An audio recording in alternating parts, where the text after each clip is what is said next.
Another industrial accident in the GTA. An explosion at a construction site injures 2 workers. One is in critical condition.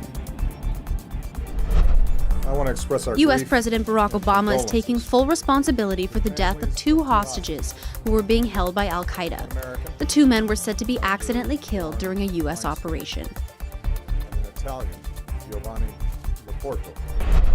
Oppan Gangnam Style. YouTube is celebrating its 10th birthday today. More than 1 billion visitors a month check it out to see what's new on the net. It's been responsible for launching a lot of careers.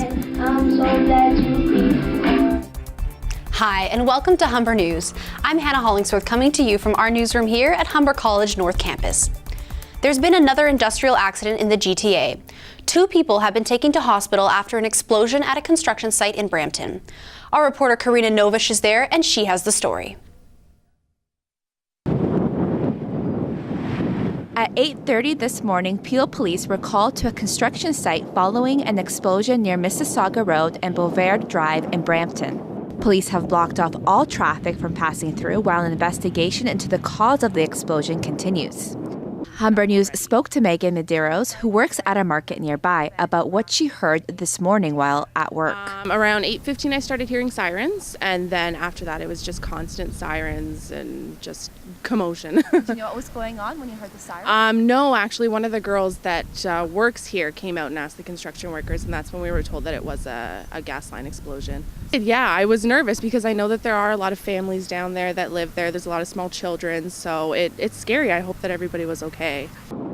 According to paramedics, air ambulance arrived around 10 this morning and have taken a critical patient from the scene to a Toronto trauma center, while the other victim was taken to a hospital with non-life-threatening injuries.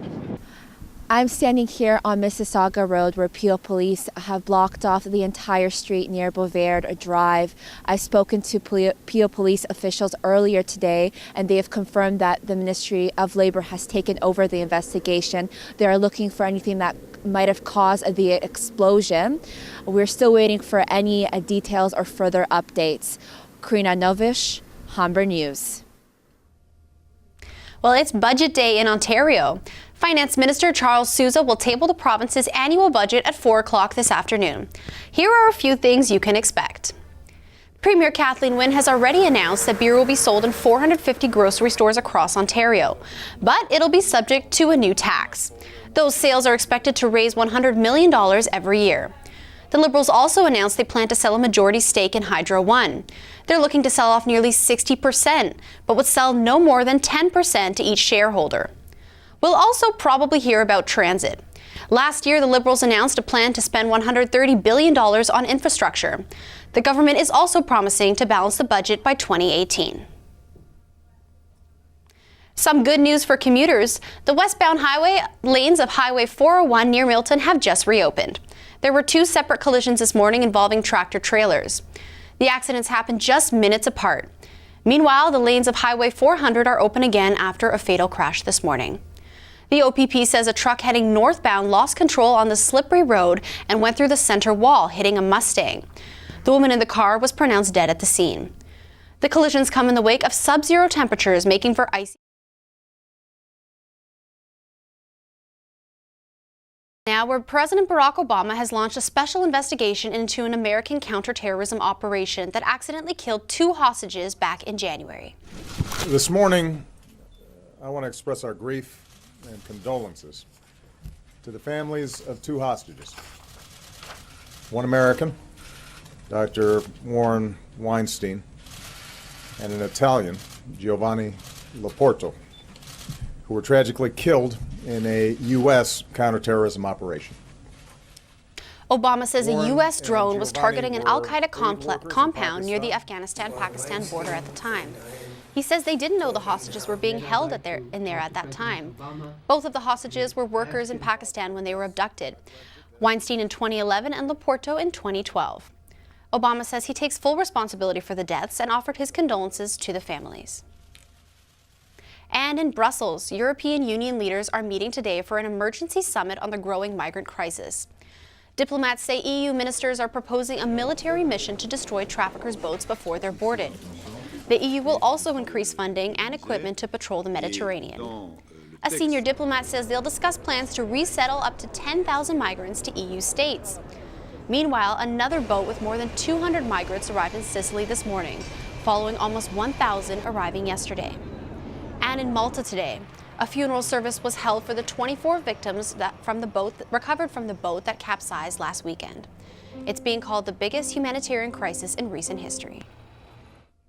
Turning to China, police have detained nearly 200 people and rescued 64 infants in a nationwide crackdown on baby trafficking. The crackdown follows an investigation into cases where human traffickers abducted babies or recruited pregnant women willing to sell their newborns.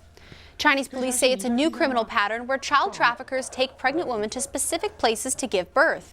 Authorities say they'll bring in tougher penalties for buyers and parents who sell their babies. To Chile now, where thick ash and smoke from volcano Calbuco are filling the skies for the first time in more than 50 years. A red alert was declared after the eruption. An estimated 4,000 people were forced to flee, and schools and flights have been canceled. The rising ash cloud was caught on camera by social media users across the country. The eruption was seen in towns more than 50 kilometers away. Authorities say they established an evacuation radius of 20 kilometers. The last major eruption was in 1961. Hundreds of people have taken to the streets of Cape Town, South Africa, to protest against a rise of anti-immigrant violence that swept across the country.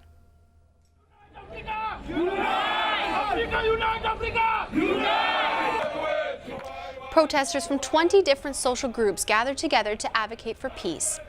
The protest started at the Cape Peninsula University of Technology and ended at the Houses of Parliament.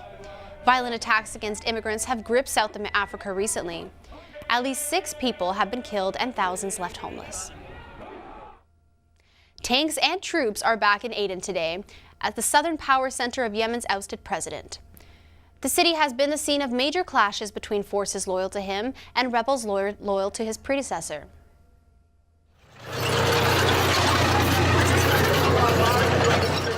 The troops are trying to shore up support for Yemen's president, who fled the country a month ago. Saudi-led warplanes, meanwhile, launched another offensive of their own in support of the president. At least 20 strikes targeted military bases, and locals say the strikes hit civilians too. All this comes despite reports a political deal to wind down the fighting was reached on Tuesday. We're going to take a short break, and when we come back, Kendra Hamilton will have your 3-day forecast. April showers will be more like April flurries on this chilly spring day. I'll have more details coming up in the full 3-day forecast after the break. But first, check out this crazy video. This Norwegian kite surfer raced a ferry boat for 16 kilometers between Denmark and Germany and won. She came in just seconds before the 6,000 horsepower boat, which was built to carry up to 600 passengers. It's all in preparation for the German Kite Surf Cup starting in June. Can't wait to see that.